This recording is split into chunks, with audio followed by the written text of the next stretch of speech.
Hello, everyone. Thank you so much for joining me here today for today's episode of Self-Care Spotlight. I am so excited. This is the first episode of the year. Bringing it back, we're going to start off on a monthly basis with these self-care spotlights. For those of you who are new to me or my channel, my name is Crystal Crawford. I am the owner and founder of Geek'd Marketing, and self-care spotlights are all about highlighting and showcasing self-care brands, as well as just really sharing all the different types of self-care practices there are, so that way hopefully you can get some new ideas and find something that works with you. So today I am really excited to have my lovely friend and guest Ashanti here with me, and we're going to be learning all about her business and her self-care practices. But to get started, I'm going to play a little game, and we're going to play Would You Rather, so we can get to know Ashanti a little better. Yes. All right, so Ashanti. Yes. Would you rather Definitely go... Would you rather go on a Zen solo trip to Thailand, or would you rather have a jam-packed multi-tour trip to South America with friends? Sorry, I left it out. It's a girls trip. So a multi-tour trip to South America with your girlfriends, or a nice Zen solo trip to Thailand. Which would you rather do and why? I'd rather do both. Because I'm indecisive. But if I have to choose one, solo trip to Thailand. I'm gonna go with the solo trip to Thailand. Yes. Can I say why though? Yes, please. Okay. Tell us why. I would do the solo trip to Thailand simply because Zen is always appealing to me. And so when you say, you lost me when you said multi-jam-packed, activity-filled, lots of people, all of those just sent off a bunch of alarms in my head. Gotcha. No. Okay. I would prefer a happy medium though. I would prefer 3 friends and a loose I can say how many friends. It could be just a small group of friends, just some girlfriends. Okay. Yeah, just some girlfriends. I would do a small amount of friends that way. That would be fine. Okay. And I wouldn't really want a lot of activities because I like to leave it up to chance. Yeah. I like to do a lot of restaurants, but even then, you just stumble across stuff. I just like to wander, which is dangerous as a solo female traveler. But yeah, I was thinking of with South. It's so much to see and do, and just kind of going to a couple different destinations, right? Not just one spot. But like you said, you would rather do both. Which I completely understand, but it sounds like maybe Zen just a little bit more, a little Zen. Yeah, I just whenever I see the spas, I just that's on my list as well. I need it. I need that in my life. Or like you said, a hybrid. I have my friends, but you all be over here, and I have my days to Zen out on by myself too. We can meet up for food. Exactly. Yes, I love that. We can meet up for food and then have our alone time. Thank you, fellow ambivert. How you say it? Ambivert? Yeah. Vibes. Ambivert vibes. Alrighty. So now that we've gotten to know you a little bit more on a personal level, I want to talk about the fact that you are a multi-business owner. You are the owner of Uncommon Coaching, and you are also the founder of a nonprofit, Veterans of Hope. Can you tell us a little bit about each and why you started them? Sure, right now. So I'll start out with Veterans of Hope because that is my baby. All right.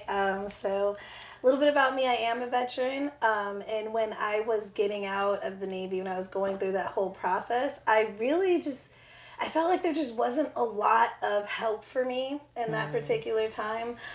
So when I was getting out, I didn't really plan on getting out. I had like 6 months until I got out. And that was a traumatic time for me in the sense of like, my whole world was turned upside down. So I just didn't know what I was going to do, right? I didn't know if I was going to go to school or like what my transferable skills were going to be. I had no idea about mental health, and I couldn't figure out why I just wasn't feeling okay. And there was just like so much. And so when I finally did get help and I finally was like, okay, I'm going to go to school, I knew what I was going to go for because I've literally always wanted to be a therapist, like childhood dreams living right now. But I just was like, something has to be done here, right? And so I didn't want other people to have to like suffer the same way I did. And so I created Veterans of Hope to really just kind of marry everything that I like to do.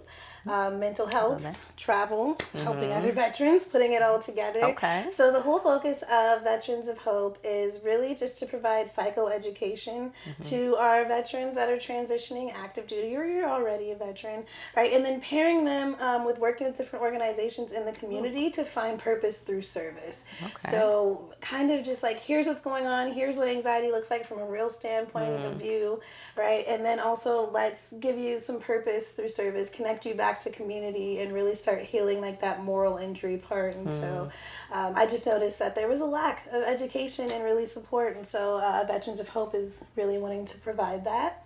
I'm really excited too because we're going to be starting our first cohort this year. And so like I'm just really excited to be able to just do the groups and help and the learning and all the like good stuff that comes from that. So I'm really excited about Vets of Hope. I love that. I know you're about to go into uncommon coaching, but I wanted to say like with Vets of Hope, like just like you said, that education, right? Of like, especially I haven't been in the military, but I can imagine, it's it's a lot of discipline, all these things about you're being told kind of what to do, how to do it, when to do it, and to get out of that, especially if you hadn't already started exploring mental health and things like that, and then now you're transitioning out of that, like especially depending on how long you've been in the service, right? Yes. And then getting out of it, I can imagine that can be like you said, quite a transition, and to like say even that education of recognizing like, hey, this is what anxiety, this is what these things are that you're having and are going to most likely experience. And, we can help you with that. And also, like I said, the service part, just in general of giving. That's honestly, when you're in the military, that's what you're doing. You're giving service and just giving back to others. It really does do something and like help put just so many things in perspective when you're giving. So I really like that you are combining those components together with that. That's really cool. Yeah, thank you. It's so crucial in the military. There's like a lot of, and we don't have to get into it, but there is a lot of like thoughts and beliefs in the military culture that kind of counteract mental health and healing. It's, if something's wrong with you, like don't really go to medical because you're just faking it, or push through it, or suck it up, buttercup, or there's just a whole bunch of sayings that kind of really encourage people to not say anything and to kind of feel like they have to deal with their health on their own. And so kind of that's something that they have to like already work against when getting out, and then being faced with that. And they're like, is there something wrong with me? Like, and I think we already have a heart for service as well as veterans. And so I want to really take it international. I feel like for me, the difference that was made with, like, for me is traveling. I found my love through travel. I love to travel. I love experiencing different cultures, learning about them, interacting with them, just seeing, like, what life is like in other areas of the world. And I think veterans are uniquely trained to already go overseas. Some of us are more comfortable over there than we are here. Right. And so really just being able to, like, help those veterans, get them out of this environment that doesn't quite feel like home, go somewhere that you're more comfortable, and, like, let's explore how you're feeling there. Oh. And then also interacting with those cultures, you can literally see, like when you're working with Habitat for Humanity or Red Cross, stuff like that, you can literally see the difference that you're making, like right hands on, like even structure building or something like that. It's right there, and it has a huge effect on your mental health. And so just trying to reduce those symptoms. Nice. Yeah. Okay. Well, what about uncommon coaching? Tell us a little bit about that. Yeah, so I guess I'm just a passionate person. And so I guess it's just never enough for me to do one thing. So Uncommon Coaching I started in 2021, right? And here's what happened. I was starting to do all of these groups as a clinical social worker, right? Because that's what I do. I also have a job, guys. Like, I also have a 9 to 5. And I'm a clinical social worker, and I was doing all these groups, mostly geared towards like chemical dependency, right? So people who are recovering. But I also did this. I tried it on a couple of other like, I don't know, like populations, would you say? And what I found when I was doing this group on self-care is like everyone would come up to me afterwards like, this group was so amazing, or this so helpful, this information was so necessary. And so I recognized that there was a need for it. And I'm like, wow, like why is no one talking about the importance of self-care? Like truly feeding every single part of yourself will help you in so many different areas. Right? We're multifaceted beings.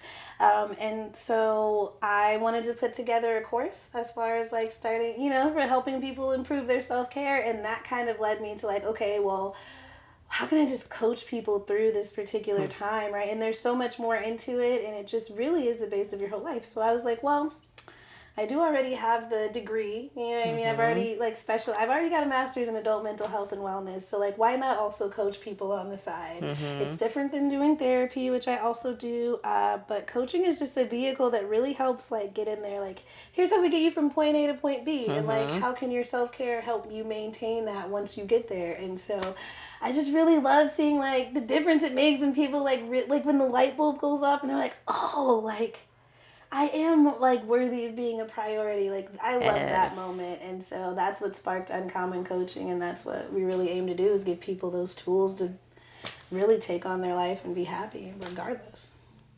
I love that. I've had the pleasure of you know, going through your course, and it has had such a positive impact even on myself. Like, I was like, whew, okay, like, you know, things come up, and like you said, those light bulb moments. And I really liked how you said, like, you know, you saw that need, and you know, you were highly skilled. I was actually listening to a podcast earlier today. I'm gonna share it with you. It was episode on Hello 7 podcast, wonderful podcast, check it out, you all. But they were talking about that, of, you know, that intersection of, you know, what you love, what you're good at, and what is, you know, needed, you know, and it seems like you really found that. So I love that. I already told Shayanta, I really admire her, just her business smarts, and we're going to get into that a little bit more. But I just love how she's gone about, she's a like I said, relatively new business owner, but she's just killing it, which makes sense. She's a mindset coach. She's a self-care coach, and she has this mindset thing on lock. So speaking of mindset, one of the things in your course is you talk about ants. And I'm not talking about insects, but for those of you who do not know about ants, can you explain what ants are and why they are, you know, so important to be aware of? I can. Ants are annoying, like the actual bugs themselves, and ants as far as automatic negative thoughts, which is what it stands for. So automatic negative thoughts, it was first coined by, and I hope I'm not messing this up, A.N.T.S, who is really the founder of the cognitive behavioral therapy, which is a modality that I usually use with when I'm doing with like my patients or my clients in like private practice, and sometimes at the hospital too. I like cognitive behavioral therapy. We call it CBT. Okay. I like it because the focus is all about like your thoughts affect the way that you feel, and then the way that you feel affects your behaviors, and then your behaviors are, you know, how you interact with your world around you, and thus creating, you know, or reinforcing your thoughts. And so it's like this whole thinking, feeling, behavior kind of wheel. And where the ants come in is the thoughts portion, right? And so the same way, like, you don't have to think about breathing, you don't have to think about like really some of those things that are you blinking, right? You don't have to manually blink, it just happens, right? So like the same way those are on an unconscious loop, we have negative thoughts that are on an unconscious loop as well. And so usually it's from our upbringing, or like if we've experienced some sort of traumatic experience, we develop certain beliefs from that because our brain wants to protect us. And our brain also wants to look for patterns, right? And so what happens if you have these negative beliefs on this unconscious loop, then your brain is going to be unconsciously looking for things, like other negative things in your... To reinforce to reinforce that pattern. And so let's say, you know, you have this thought that like, I'll never be good enough, right? And then you feel like you'll never be good enough. And then when opportunities are presented to you, because you're already thinking you're not good enough, then you're going to procrastinate or you're going to self-sabotage, right? And then that's going to make you feel worse about it, which is only going to reinforce the thought. And then here we go back again, right? Yes. And so I think that's why it's so important to like be aware of those automatic negative thoughts. And I go over in the course how to like bring it into your awareness, because once you're aware of them, then you can change them. And really the whole basis is trying to get from that negative loop to a positive loop, right? So if your brain can look for negative patterns, you can look for positive ones too. And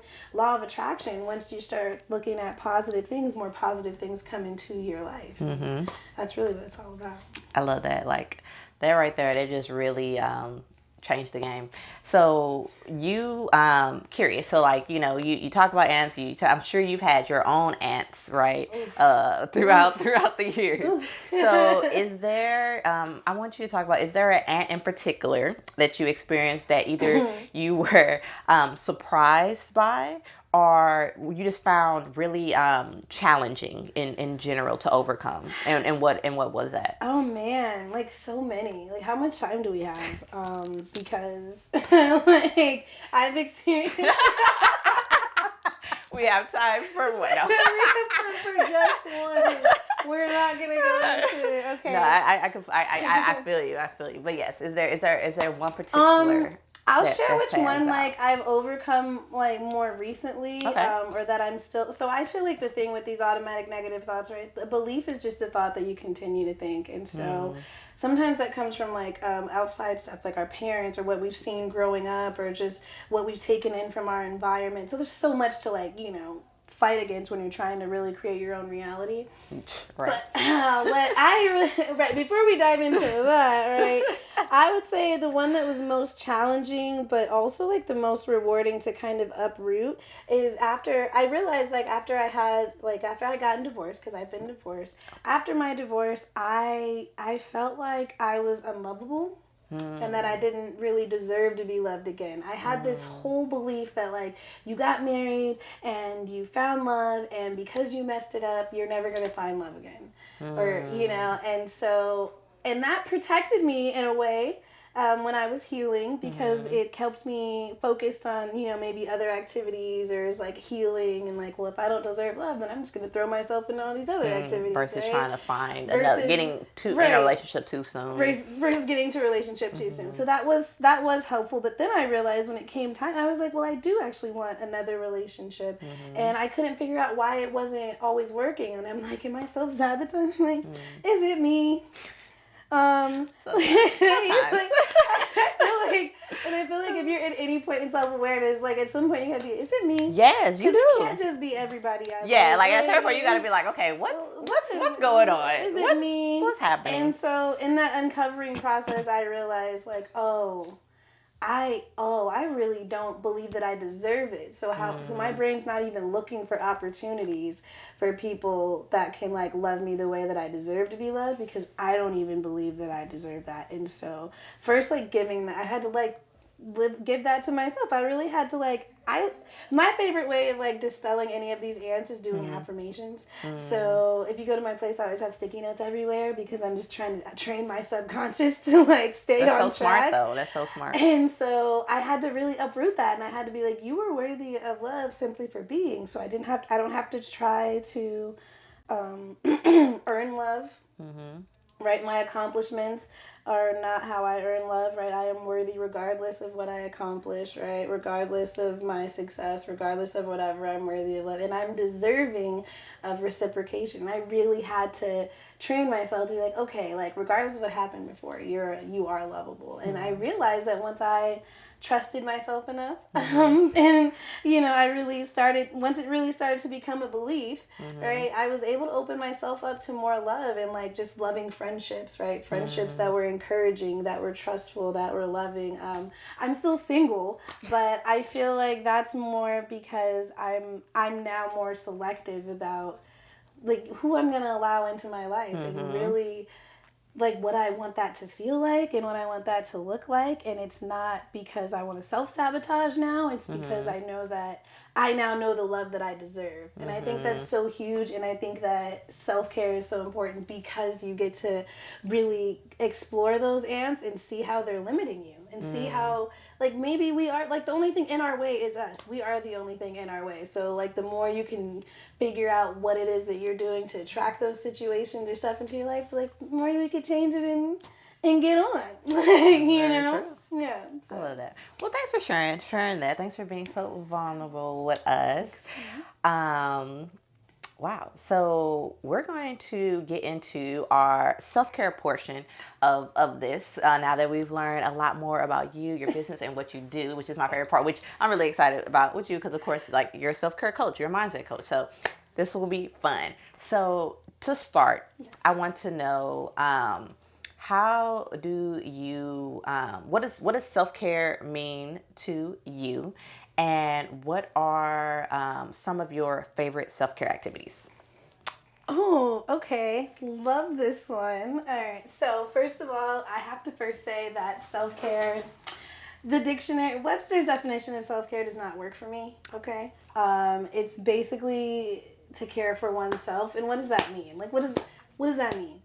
Like, so I created everything. Everything, right? And so I need more specifics. Like, I need you to be specific. Like, I'm a very direct communicator. I need specifics. So I created my own definition of self-care. You feel free to steal it if you want, okay. Right? But it's the thoughts and behaviors that contribute to maintaining well-being. And for me, that gives it more meaning because it reminds me that I need to always be thinking about myself and what I'm feeding my body, what I'm putting in my body, or how I'm treating myself, how am I thinking of myself, right? And then behaviors. Am I acting in ways that are respecting myself? Am I engaging in behaviors that are going to bring me more joy and more happiness and support my well-being?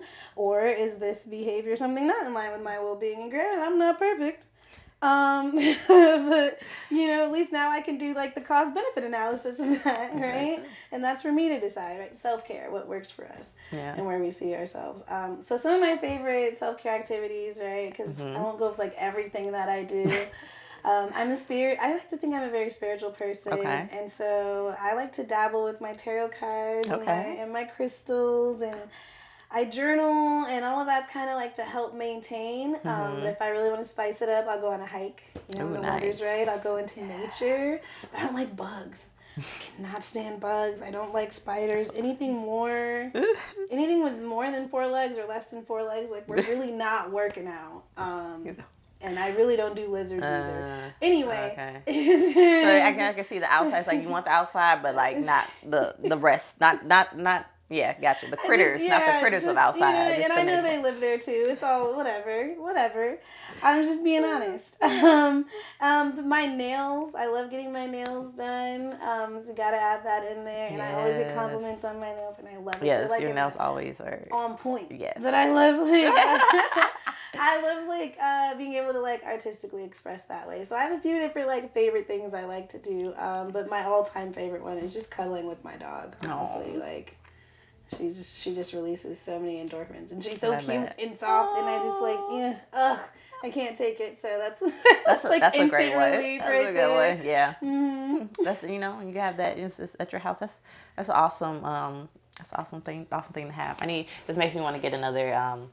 I like dogs, but I think I like cats a little bit more just because they're a little bit more low maintenance, and I'm like I want to get up and go kind of gal, and give your cats. I used to have when I had cats before, I had the little water system and all that good stuff, and then they're good for a couple of days. Yeah. So that's right up my low maintenance valley. But maybe later on, get a little more stable, then I'll invest in a dog. They're definitely a big investment, but so cute and so wonderful. I love animals in general. Yeah.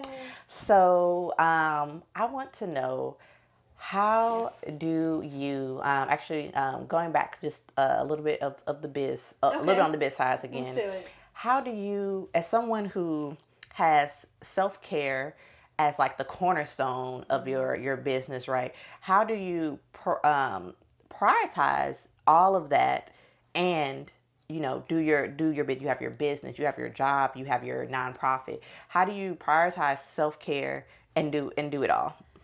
Yeah. So I'll let you know when I figure it out. Um, no, I really like. I think I because I know how important it is to take care of yourself. I always like schedule time to rest. Ooh, that's Like, a and good I one. try to leave as much like free time. And I know it sounds crazy, and like coaches are gonna tell you to be disciplined and stuff like that, and that's great. But found what works for me because I'm so disciplined in other areas is that I have to let time in my schedule for things to just free flow. Like there's days where I just schedule absolutely nothing, and people are like, "Well, what are you doing today?" Absolutely nothing. Absolutely nothing. I love that. Like, I love that. and that has been really crucial because it's just an all day reset, right? Like, it's just resetting your brain.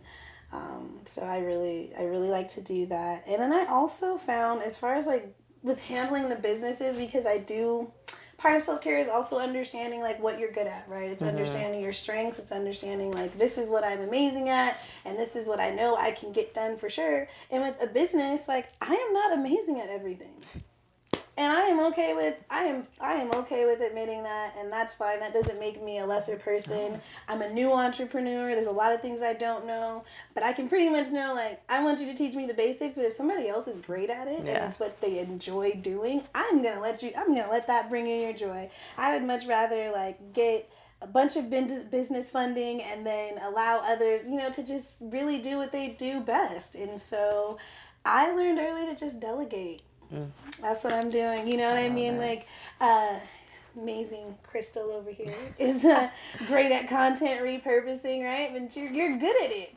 I don't like it. So why would I want to keep doing this? Like, and that's where I found like I was getting stuck in my business as I was trying to do these things that I'm really not good at, and I don't want to do them. And if I don't want to do it, it's not going to come out great, and then I'm going to be upset that it didn't come out the way I wanted. When I could have just talked to someone else, communicated what I wanted, and then had them bring it to life, and then everybody's happy because now my mind space is free to focus on like expanding the business or doing other things, right? And so delegation has been just really helpful. I feel like it's self-care. I love that. I admire that so much about you because I noticed that a lot of business, especially when they're getting started, especially women-owned, women of color businesses, we tend to want to do it all on our own because that's what we're taught, right? We're like, oh, we're supposed to do it all on our own. We're strong, this and this. And we don't really, a lot of times we don't even really think about the asking for help portion until it's like we need it so badly, until it's like, desperate measures. And it's just like when you think about like any business, like, when you work a 9 to 5, why do they hire you? Because they need help. They need like things you can't do. I mean, like in the beginning, yes, you might have to do a lot of things on your own, but you do it to a point where you're like, okay, like you said, now I can pass this off. Like at least I know, like, oh, this is what I need. Let me have someone else who knows what they're doing and enjoy it. You know what I'm saying? Because that in itself of for me, it is graphics. Like I can do them, I templates, all that good stuff, but it really sucks a lot of energy out of me when I personally do graphics, right? And for some people, they're just like, what? That's nothing. Just same thing with my video editing. Like for me, I love video editing. I love going and doing all the things, and like I'll look at the video over and over again, and other people are just looking at me like, ew, like I don't want to do it. I don't want to deal with it. They just want to make the content and then be done with it. Yeah. So you have to know those things. Like you said, know those things about yourself and reach out to people. And I get it. Like when you're first starting out, maybe not everyone has access to the funds or things like that. But there's other things you can do, right? Like you can barter. That's something that I've have used in the past. So like, okay, well I have this skill, you have this skill. Let's exchange. So that's one way that you can do it. And then, like you said, there's funding opportunities, different things of that nature, and figuring how to make it work. But as you can, making sure that as soon as possible you're delegating those things that are not that are really sucking your energy or just not your zones of genius, so it can get done faster. And it just makes things go faster and easier, which in turn is gonna, again, that flow, that energy is gonna go into your business. And now you're moving forward instead of like, oh, I just gotta do all this, and it's gonna just take you so much more time, and it's just gonna really drain you, and it's just, that's not what we want. So I really love and admire you when you were talking about that, we had our little coffee chat, and I was just like, wow, this girl, I love it. Like, she's already on it. Like, cause you were just like, look, I know what my strengths are, and I know what they're not, and I'm gonna find I'm gonna find those who yeah, and I love that. I really love that. Yes, thanks for noticing it. So one of my mentors, Nehemiah Davis, he also goes by Neo. He always says, like, how you do anything is how you do everything. And so it dawned on me, like, because I've spent so much time in that self-care arena, which I'm also always getting better, like, we're evolving. But I'm realizing, like, because I spent that time to get to know myself and my needs and being able to communicate those needs, that also translates into my business, right? So as a business owner, I now know what are my strengths as a business owner. It comes to, like, when you're hiring team members, right? Communicating those, like, your needs to those team members. Not even just, like, working on different projects, how you go into networking, right? If you don't know what you're bringing to the table, like you were saying, bartering, how can you barter with somebody else if you don't really have anything to offer? That's so, yes. And for me, I've also found too, like, I get confidence, like, when I reach out to people to collaborate, because I know what my strengths are. Like, I'm going to say, hey, I see your audience might need really help with, like, positive mindset, or I see that, they're kind of out of whack with, like, spinning their wheels, relationship issues, whatever it might be. And I can leverage the fact that I know that is my arena. That's what I'm comfortable in, right? And so I think that all roads lead back to self-care. Right. I love that. That's so true. Of like you said, once you have that confidence and that knowledge of, like, hey, this is what I do, and this is what the value that I bring, then it just becomes so much easier to be like, hey, I can help this person. Hey, I can do this, because you have that of knowledge of what you're good at, and how you can help others. So that is really, really cool. I want to know, what is, as a new business owner, what is one challenge that really surprised you, and then what is something that you thought would be more challenging, and it surprised you that it wasn't as challenging as you thought it would be?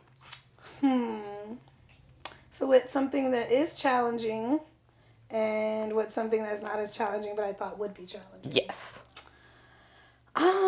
Okay, well, first I will say that I thought content creation was going to be more challenging. And don't get me wrong, it is not my favorite thing.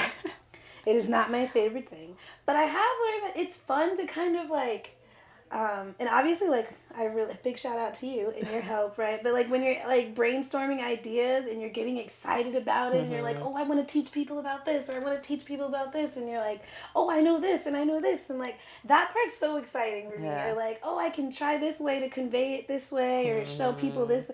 Like, it's to me, it's, like, a fun challenge, because it challenges me to try to, like, translate the knowledge I have into ways that are, like, going to reach everyone else. But I also just hate all of the other parts, right? You like the content creation part, right? But like after that, but everything after that is just really not fun. For me, like, the fun is over. Like, the camera's off. Like, I've said I had to say, and then I'm ready to just be done with it. I'm really not trying to do anything else with it. No. So that's one part that I thought would be way harder, because I thought I wouldn't be comfortable in front of a camera, because, again, it took me, like, a really long time to rebuild my self-confidence. So when I was like, actually, I'm kind of cute. And you're great in the camera. So then I was like, this is fun. So I'm glad that, like, that challenge wasn't really as much of a challenge as I thought it would be. And then what was the other question? And then the other one is, what's a challenge that you were surprised by? Like, something maybe you weren't expecting, a challenge that you weren't expecting as a new business owner. I was not expecting it to be so hard. So I learned the importance of having a team. I did not know it was going to be so hard to find people that I click with. So for me, right, I had these trust issues about, like, letting other people, because what if I let other people into my business and they don't do what I need, and now I'm out here looking crazy? But first of all, I am not my business. Second of all, like, Second of all, it was just challenging to be like, what do I actually need? Because you're entering a space that you've never been in before. So what do I need? And people are like, you need this person, you need someone to do this, you need a lawyer, you need an accountant, you need all of this. And I'm like, yes, it's overwhelming. And I'm like, well, what if I don't like those people though? So like, you know what I'm saying? Like, what if I run into an accountant and I'm like, well, I don't like how much they're charging. Well, now I got to go find another one because the need is still there.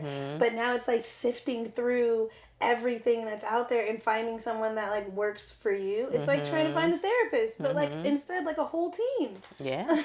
And so that part I say will be challenging. But as the mindset coach, like I always try to remind myself of being that attracting, right? So if I put out there, this is what I need, the opportunity for it to show up in my life will come. Yeah. And so I just have to like remind myself to be patient. Like maybe that's not an immediate need right now. Like it's something, maybe I don't need to super focus on that. Like I don't need to really get in touch with my accountant maybe until a couple times before tax season. But before that, I can just keep all my books in line. And by doing that, maybe I'll attract an accountant that's, you know what I mean? So it's been challenging, but I'm working through it. But just your team, you're always going to need different people on the team. You're always going to need people who are great at doing different things or setting things up or running things. And so that's true. That's a good perspective too of like you said, like for some it's like, you know, the first part is like, hey, I need a team, but then after that it's like, oh, okay, is this finding the right people? Because like you said, like even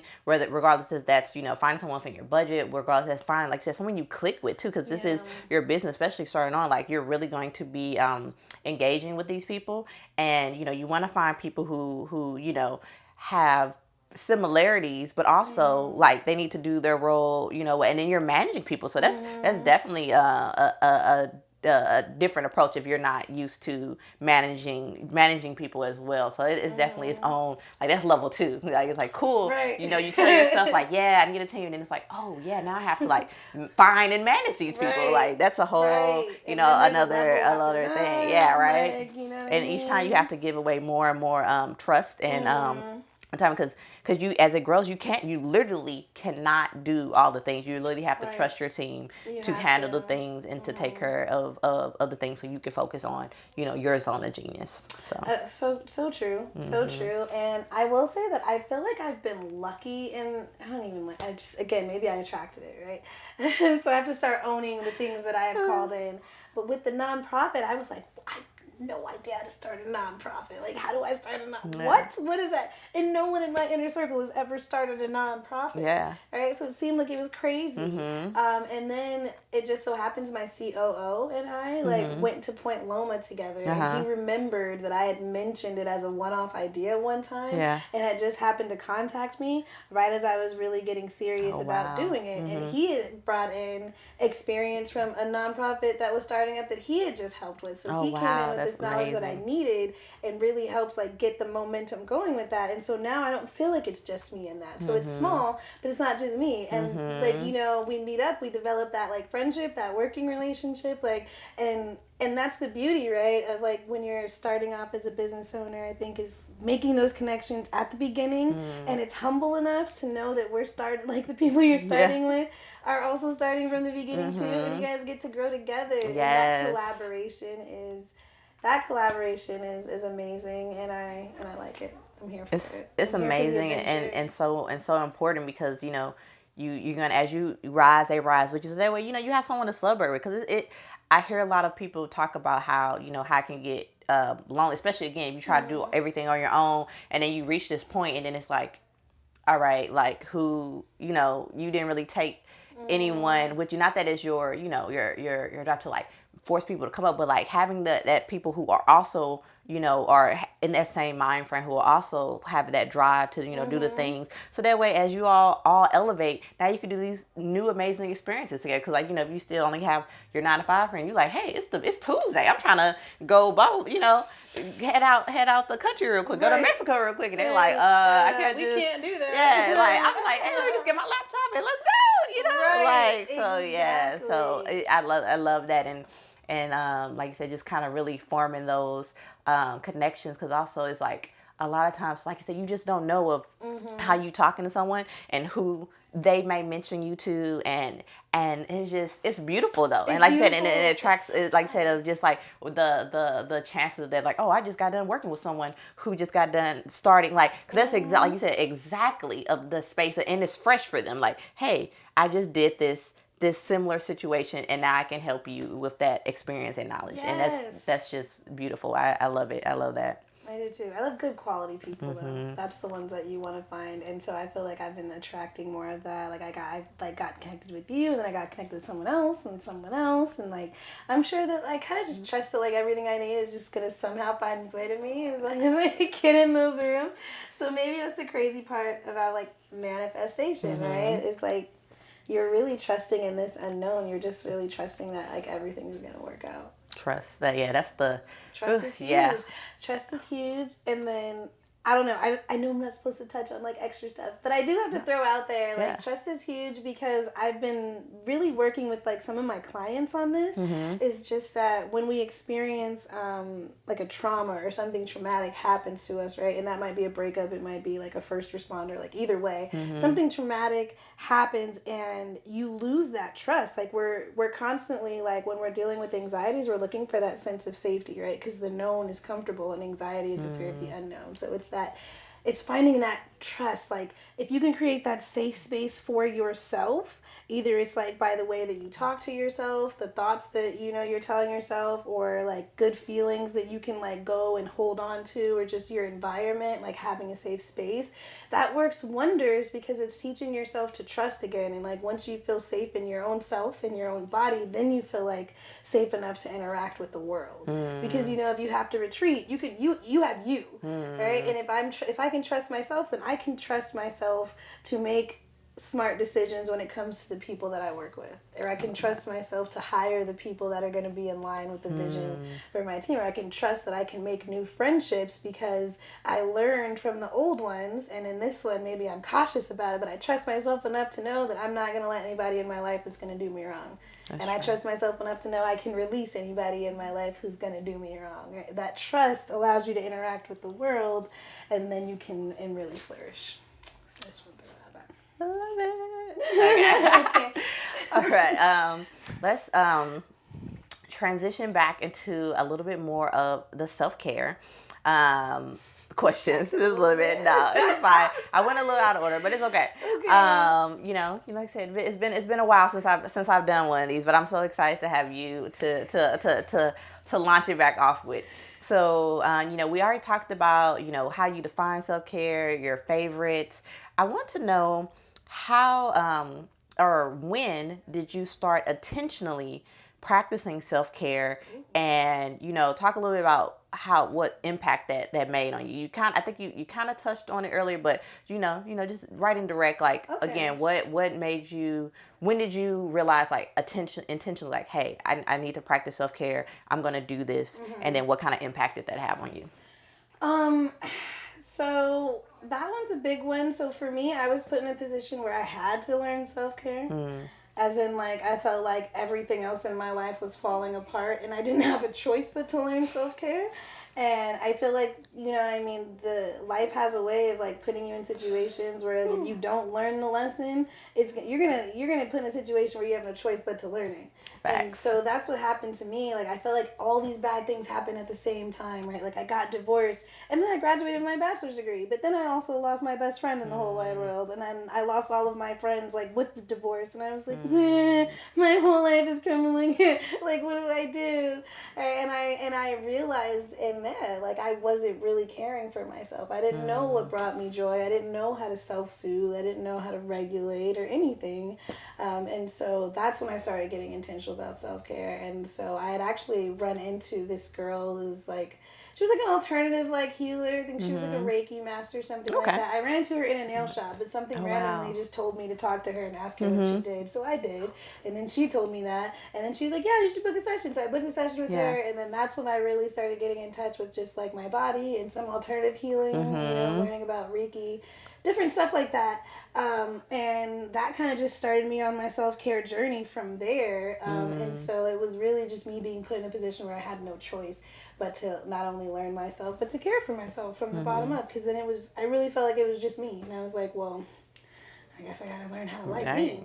If it's just me, I gotta figure it out. Yeah. I gotta figure it out. But it made such a huge impact because it brought so much to my awareness that was holding me back and like really keeping me from being truly happy or truly experiencing joy. I was numb and I didn't even realize that I was numb.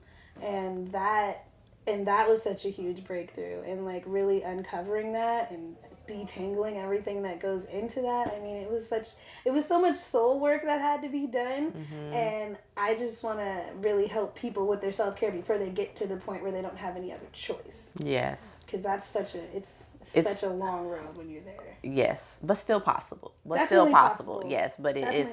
Possible. We want to make things not as challenging on ourselves. Like that's part of self-care. Right. Like we don't want to have all this challenge. We want ease. We want ease. So, thank you for sharing that. Yeah, That's very good to know. Like that's cool. I love all the stories of just how people come into your life. Like I love stuff like that of hearing of because that's the part of sometimes we try so hard, we want to plan out everything, but there's beauty of not knowing sometimes, because when you don't know, it's like you're open and it be things that you wouldn't have even thought of, right? And so that's why it's so beautiful of like trusting and just being like, okay, what can come forth, because sometimes you're thinking small. You need to think big, Right. Think big. It's like big. you think it's small. So it's like by just being open, that's you thinking big, and you're just like, hey, it'd be like, let me show you what I got for you, and it is so beautiful. Yes, it's so beautiful. Yeah. I love that. Oh my God, I love it too. I love receiving from the universe. So, one more self-care question. Yay. What I would say, what kind of self-care challenges have you experienced either before or currently that prevent you from really giving yourself the self-care you need, and how have you felt you've overcome that? Goodness, challenges, so many challenges. First, like a lot of it was negative beliefs that I had around self-care. So again, like really not knowing how to spend time with myself, or like to learn myself. So it was challenging to overcome these negative beliefs that I had about I'm an only child, so I thought it was selfish of me to like spend time on my own, and that was crucial, because like it's not. So, and it's the best kind of selfish, right? If you're gonna be selfish, then do it to be selfless. Like fill your own cup so that you can then also go out into the world and help others, right? And so that was a huge challenge. For like recreating a routine that encompassed a little bit of everything to help me maintain. So like you gotta kind of figure out what works, right? Like I do a lot of stuff. I do a lot of stuff, and so for me it was like, okay, my schedule is ever changing, but I know that when I don't indulge in these self-care activities, I'm off. You know what I mean? And I don't feel good, and I don't like not feeling good. So I have to put these things in place to like really just maintain that just like well-being all the way through. And that was a challenge, because you have to learn yourself, right? I had to learn that if I put something on my schedule at night, it's not getting done. I'm not doing nothing after 6 p.m. It's just it's just not. And at first I tried to fight against it and it wasn't working, and I was like, you know what, let me just work around what I got right now. 6 p.m. is not for me. So then I'm gonna just set a boundary where I don't take appointments after 6 p.m. because that's not gonna work out for you, me, anybody else involved. Might not get done. And I had to be okay with that. And so then I was like, well, how can I get in time for myself? So then I started with my mornings. I'll go to the gym, like especially like going to the gym before I have to go work at like a hospital where that like is just a constant, like it's a very intense environment. Going to the gym has made working so much easier. So I'll go to the gym, or like what I've tried to do now before I even get out of the bed, right? I'll do like a 15-minute meditation like on YouTube or something like that. Just like finding ways to like fit in my schedule time for me was the hardest, but is also the most rewarding. That is wonderful. The of like you said, getting that stuff before you go into work, before you, especially like I said in the hospital, like I mean, that's the thing with like these self-care, being a self-care entrepreneur, you're giving, even what they're not, you're giving so much. So you really have to make sure you're filling yourself up before, so you can have something to give, you need to have something to give exactly. so you can, do well. Cause if not, it's just, like I said, it just doesn't turn out well. Cause you just drain on top of drain on top of drain. And it just never ends up well. And I love what you said about the night. Like, I'm trying to get better at like the night. Like I've been worked wonders with my like wake up / morning routine. Yeah. But the night part I am working on of like making sure I am, ending my day. Okay. With some wonderful self-care. There is a YouTube channel, I Manifest. She just released some like nighttime mantra affirmations and things of that nature. And yes, exactly. So check that out so that you can like just get into Zen, into the nighttime. So well, thank you so much for answering all these self-care questions and learning about your self-care practices. Before we head out today, I always like to make sure that my guests brag on themselves because like I was gonna say like you don't have I know you don't have no problem, but sometimes people they need a little nudge to brag on themselves, and this is that nudge. This is that you don't really need the nudge, but we're gonna do it. I want you to brag. No, I love it. Like I said, I need every time like rub off on me. So is there anything that you have upcoming or that you've done recently that you would like to brag on? Yes, like so many things. I can only choose one. Okay, so I'll give you two. Okay. Well, I'll just do one for each thing. Okay. So with Veterans of Hope, like I said, our first cohort is starting, and we're like accepting applications for that. So if you're a vet or you know a vet that's in need of like some psychoeducation or some community, send them my way. You'll also be able to see us in the first Mr. and Mrs. Military pageant. Ooh. We're a fiscal sponsor. I'm really excited about that. Oh, that's so cool.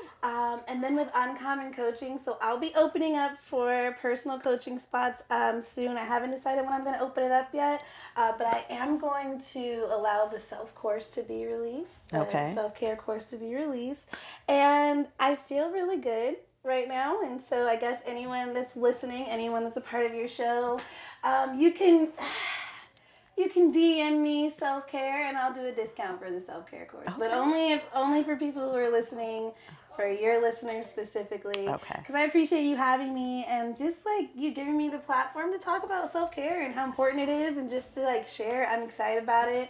I get all passionate and worked up about it. So, and I love helping people. So I'll give them the course, help them get started if you need it on your way.